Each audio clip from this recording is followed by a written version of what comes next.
एक 5 अक्षर विशिष्ट शब्द जुष्टाक्षर युक्त शब्द होउछि परिवर्तन। यार अर्थ बहुत बड़।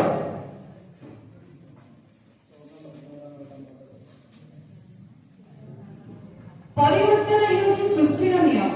किछि नुआ पाइबा पई पुराणार परिवर्तन अनिवार्य अटे।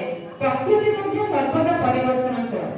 दिनर राति को और रातिर दिन को परिवर्तन आमे उपभोग करुवा ऋतुर परिवर्तन मनुष्यर जीवन शैली मध्ये परिवर्तन।